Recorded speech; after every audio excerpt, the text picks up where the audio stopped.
नमस्कार, आप देख रहे हैं क्राइम दर्पण न्यूज 24। तो आइए बात करते हैं आज के मुख्य समाचार में। देश भर की तमाम बड़ी खबरों पर नजर डालते हैं। इससे पहले आप हमें कमेंट में जरूर बताएं कि आप ये वीडियो कहां से देख रहे हैं। अगर आपने अभी तक इस वीडियो को लाइक नहीं किया है तो लाइक करके चैनल को सब्सक्राइब जरूर करें। जापान की प्रधानमंत्री सनाए ताकाइची 3 दिन के दौरे पर भारत आई हैं।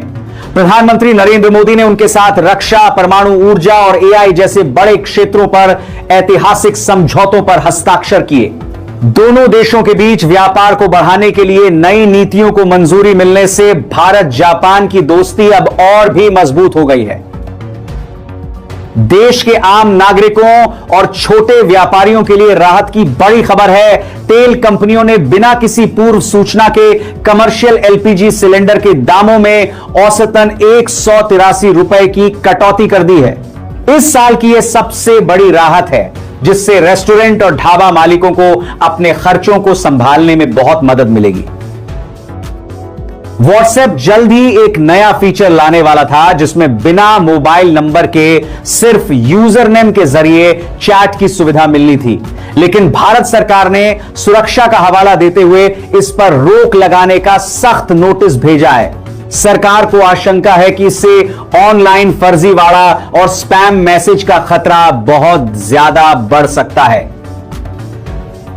उत्तर प्रदेश की योगी आदित्यनाथ सरकार ने राज्य के करोड़ों बिजली उपभोक्ताओं को बड़ा तोहफा दिया है। सरकार ने नए प्रस्ताव की समीक्षा के बाद अंतिम फैसला किया है कि लगातार 7वें साल भी बिजली की दरों में कोई बढ़ोतरी नहीं की जाएगी। इससे भीषण गर्मी के मौसम में मध्यम वर्गीय परिवारों का बजट बिगड़ने से बच गया है। प्रधानमंत्री नरेंद्र मोदी ने केंद्र सरकार के महत्वाकांक्षी डिजिटल इंडिया अभियान के सफल 11 साल पूरे होने पर देशवासियों को बधाई दी है। पीएम ने कहा कि इस अभियान ने देश की पूरी प्रशासनिक व्यवस्था और बैंकिंग कामकाज को बदल दिया है। अब सबसे गरीब आदमी को सीधे डिजिटल ताकत मिली है, जिससे हर काम में पारदर्शिता बढ़ी है। हवाई सफर करने वाले आम यात्रियों के लिए देश की सबसे बड़ी एयरलाइंस इंडिगो ने एक खास और सस्ती पहल शुरू की है। कंपनी ने बजट यात्रा के लिए लाइट फेयर नाम का एक नया टिकट ऑप्शन उतारा है। इसके तहत अगर आपके पास चेक इन के लिए कोई भारी सामान नहीं है तो आपको बेहद कम कीमत पर हवाई टिकट मिल जाएगी। कर्मचारी भविष्य निधि संगठन यानी ईपीएफओ ने देश के करोड़ों नौकरी पेशा कर्मचारियों के लिए बड़ी घोषणा की है। सरकार ने साल 2025-26 के लिए पीएफ खाते में जमा पैसों पर 8.25% की दर से मिलने वाले ब्याज को मंजूरी दे दी है। इसका नोटिफिकेशन जारी होते ही पीएफ का ऑनलाइन डेटाबेस भी पूरी तरह अपडेट कर दिया गया है। अयोध्या में राम मंदिर निर्माण के चंदे और जमीन खरीद में हुई कथित हेराफेरी के मामले में उत्तर प्रदेश प्रशासन सख्त हो गया है। जांच रिपोर्ट आने के बाद इस मामले के मुख्य आरोपी लवकुश मिश्रा के अवैध निर्माणों पर बुलडोजर चलाने की तैयारी है। स्थानीय विकास प्राधिकरण ने आरोपी को 24 घंटे का अंतिम नोटिस जारी कर दिया है। सुप्रीम कोर्ट ने न्यायालयों की अदालती कार्यवाही और वकालत में आर्टिफिशियल इंटेलिजेंस यानी एआई के गलत इस्तेमाल पर चिंता जताई है। मुख्य न्यायाधीश ने कहा कि वकीलों द्वारा एआई की मदद से मनगढ़ंत और झूठे पुराने केसों का हवाला देना बेहद खतरनाक है। कोर्ट ने इसके दुरुपयोग को रोकने के लिए जल्द गाइडलाइन जारी करने के संकेत दिए हैं। जम्मू कश्मीर के उपराज्यपाल मनोज सिन्हा ने कड़ी सुरक्षा व्यवस्था के बीच श्री अमरनाथ जी यात्रा के तीर्थ यात्रियों के सबसे पहले जत्थे को बेस कैंप से हरी झंडी दिखाकर रवाना कर दिया है। भोलेनाथ के जयकारों के साथ देश के कोने कोने से आए श्रद्धालुओं में इस बार की पवित्र यात्रा को लेकर भारी उत्साह और गहरी आस्था देखी जा रही है। देश की राजधानी दिल्ली और उसके आसपास के राष्ट्रीय राजधानी क्षेत्र में मौसम विभाग ने मानसून के पहुंचने का आधिकारिक ऐलान कर दिया है। दिल्ली के अधिकांश इलाकों में सुबह से ही तेज हवाओं के साथ झमाझम बारिश शुरू हो गई है। इस बारिश से पिछले कई हफ्तों से चल रही भीषण गर्मी और उमस से जनता को बड़ी राहत मिली है। मुंबई में मानसून की पहली भारी बारिश के कारण आर्थिक राजधानी का पूरा जनजीवन अचानक अस्त व्यस्त हो गया है। ईस्टर्न एक्सप्रेस हाईवे समेत कुर्ला, दादर और सायन जैसे निचले इलाकों की सड़कों पर पानी भरने से कई किलोमीटर लंबा ट्रैफिक जाम लग गया है। लोकल ट्रेनें देरी से चल रही हैं और समंदर में ऊंची लहरों का अलर्ट जारी किया गया है। उत्तराखंड के पहाड़ी जिलों विशेषकर टिहरी और रुद्रप्रयाग के आसपास के इलाकों में रात भर हुई मूसलाधार बारिश के चलते हालात काफी बिगड़ गए हैं। कई मुख्य मार्गों पर अचानक भारी भूस्खलन हुआ है, जिससे केदारनाथ और बद्रीनाथ जाने वाले मुख्य हाईवे बंद हो गए हैं। प्रशासन ने सुरक्षा के लिहाज से यात्रियों को सुरक्षित स्थानों पर रुकने की सलाह दी है। असम सहित पूर्वोत्तर भारत के कई राज्यों में ब्रह्मपुत्र नदी के उफान पर होने से बाढ़ ने भयानक रूप ले लिया है। बाढ़ की इस प्राकृतिक आपदा से अब तक लाखों लोग पूरी तरह प्रभावित हो चुके हैं और उनके घर डूब गए हैं। कांग्रेस अध्यक्ष मल्लिकार्जुन खड़गे ने इस स्थिति पर दुख जताते हुए सरकार से पीड़ितों को तुरंत मदद पहुंचाने की मांग की है।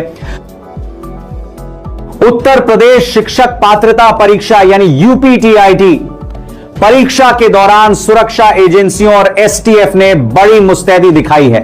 अलग अलग परीक्षा केंद्रों पर बायोमेट्रिक जांच के दौरान कुल 15 ऐसे मुन्ना भाई यानी फर्जी परीक्षार्थियों को गिरफ्तार किया गया है जो मोटी रकम लेकर दूसरे असली छात्रों की जगह बैठकर परीक्षा हॉल में पेपर दे रहे थे।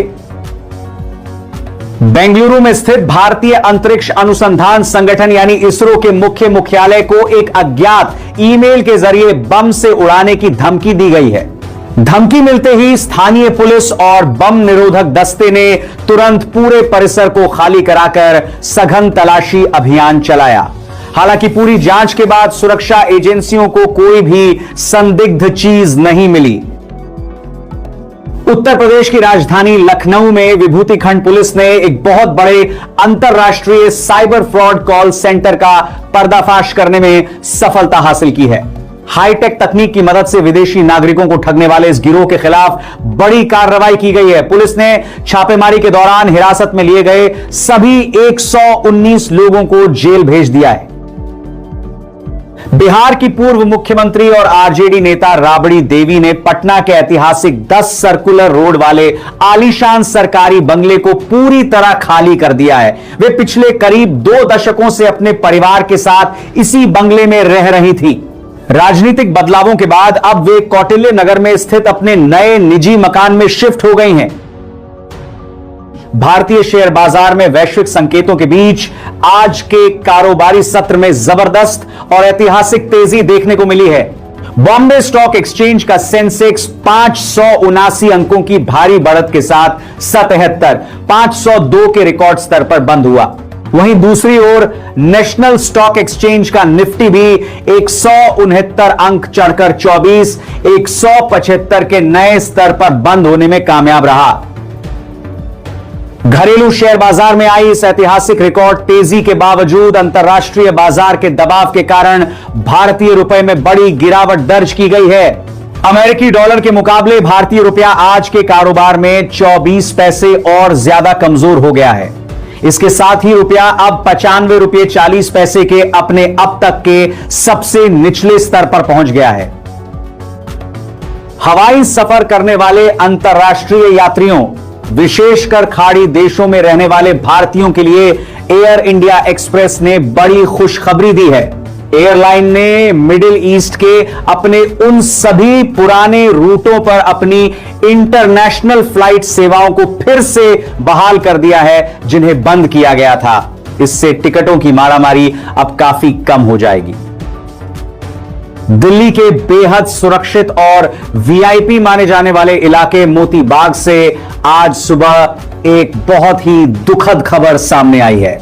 यहां केंद्रीय सचिवालय की सुरक्षा ड्यूटी पर तैनात सीआरपीएफ के एक जवान ने अपनी सर्विस राइफल से खुद को गोली मारकर आत्महत्या कर ली। स्थानीय पुलिस और वरिष्ठ अधिकारी इस आत्मघाती कदम के पीछे के कारणों की जांच कर रहे हैं। नेशनल टेस्टिंग एजेंसी यानी एनटीए ने देश की सबसे बड़ी मेडिकल प्रवेश परीक्षा नीट यूजी को लेकर एक नया आधिकारिक अपडेट जारी किया है। उच्च स्तरीय सूत्रों से मिली जानकारी के मुताबिक एनटीए आगामी 20 जुलाई तक नीट यूजी के देश भर में दोबारा कराए गए री एग्जाम का फाइनल रिजल्ट घोषित कर सकता है, जिसके तुरंत बाद काउंसलिंग शुरू होगी। अंतरराष्ट्रीय खबरों की बात करें तो थाईलैंड से एक बेहद दिल दहला देने वाला और दर्दनाक सड़क हादसा सामने आया है। वहां एक मैदान में महज 11 साल के बच्चे ने लापरवाही से पिकअप ट्रक चलाते हुए सड़क किनारे पैदल यात्रा पर जा रहे बौद्ध भिक्षुओं के समूह को कुचल दिया। इस भीषण टक्कर के कारण मौके पर ही 9 बौद्ध भिक्षुओं की मौत हो गई। खेल जगत से टेनिस प्रेमियों के लिए एक बहुत बड़ी खबर सामने आ रही है। विंबलडन 2026 टेनिस टूर्नामेंट के पुरुष सिंगल्स मुकाबले में डिफेंडिंग चैंपियन जेनिक सिनर ने अपना शानदार प्रदर्शन जारी रखा है। उन्होंने पुर्तगाल के खिलाड़ी नूनो बोर्गेस को सीधे सेटों में हराकर तीसरे दौर में प्रवेश कर लिया है और लगातार जीत का एक नया रिकॉर्ड भी बनाया।